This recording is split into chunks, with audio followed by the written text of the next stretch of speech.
বুলবুল আছে এদিকে টাকাই আছে। ওই যারা চাকরি করে তারা ইনকাম কত দিতে পারে। আমরা চাকরি করি 1000 1000 রোজগার বিষয় না, সেই জন্য মনে ইনকাম করছে। ওই জায়গায় কালো পাঞ্জাবি দেখিলাম মনে হচ্ছে। এপাশে তো দেখছি, এই দক্ষিণ পাশ থেকে আসছে না তো, বলছে না তো মনে হচ্ছে।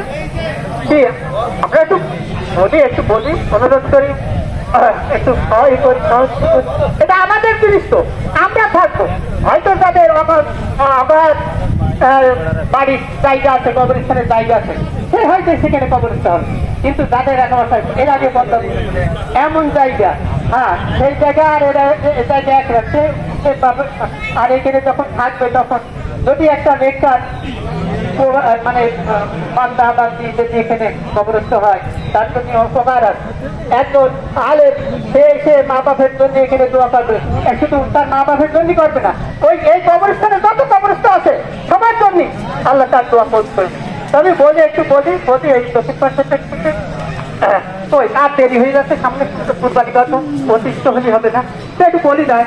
তবে 2 জনকে বলি চাকরিওয়ালা টাকা পাই, মাত্র 2। এই মাত্র 2 জন চাকরি করে, সে কোম্পানি হোক আর বেসরকারি হোক আর সরকারি হোক, একটু বলি ভাই তোমাদের তো আমাদের দেখো, এই আমরা যে গ্রামে থাকি চাষ কাজ করি, এই চাষ কাজ করে নিজের সংসার চালানো খুব কষ্ট হয়ে যাচ্ছে।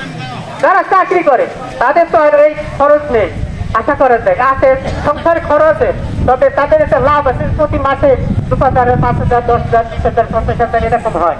যারা 20-30,000 টাকা মাসে ইনকাম করে, তারা যদি 10,000 টাকা দেয় তাহলে কোনো অসুবিধা হয় না, শুধু এই হাত ধরাটা দিতে হয়েছে। তো আমরা দিতে পারিনি, শুধুমাত্র 2 জন চাকরিওয়ালা কে পাই। ওই আমরা একটু বলি ওই জায়গায় ওই যে ছেলেটা দাঁড়িয়ে দিয়েছে, ওই জায়গায় একটা দুজন আছে, ওরা যেন দাঁড়িয়ে মনে হচ্ছে কি হলো বলবে,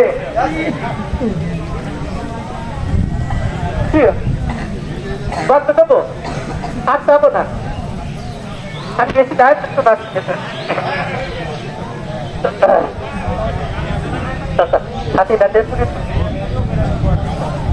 ওই একেবার না সাথী দিতাম না, ধরবো লাঠি ধরবো।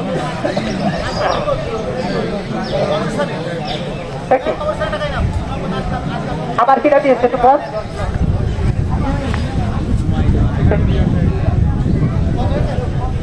আলহামদুলিল্লাহ আজ আমার ওই আজকার ভাই বাকি তিনি কিন্তু নগদ দিয়ে ফেলেছে, তাহলে ওটা চিন্তা নেই, নগদ পেয়ে গিয়ে হয়তো বা বাকি যারা দেবে হয়তো তার বাড়ি যেতে হবে, আদায় করতে হবে, কষ্ট করতে হবে। তো যাক আমরা একটু জায়গায়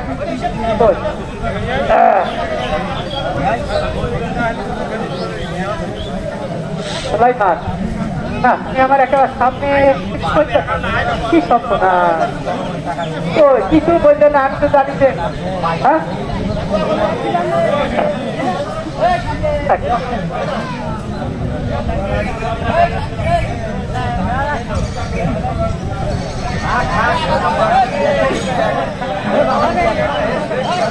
হবে না। আরে আমরা তখন 12টা পর্যন্ত নামাজ পড়ি, 12টার আগে বাড়ি গিয়েছি, 12টার আগে বাড়ি যেতে কুরবানি সমাপ্ত হয়েছে। আর এখন তো 8টা 9টা বাজবে, আমাদের বাড়ি পৌঁছতে 9টা বাজবে। আচ্ছা আমি স্যার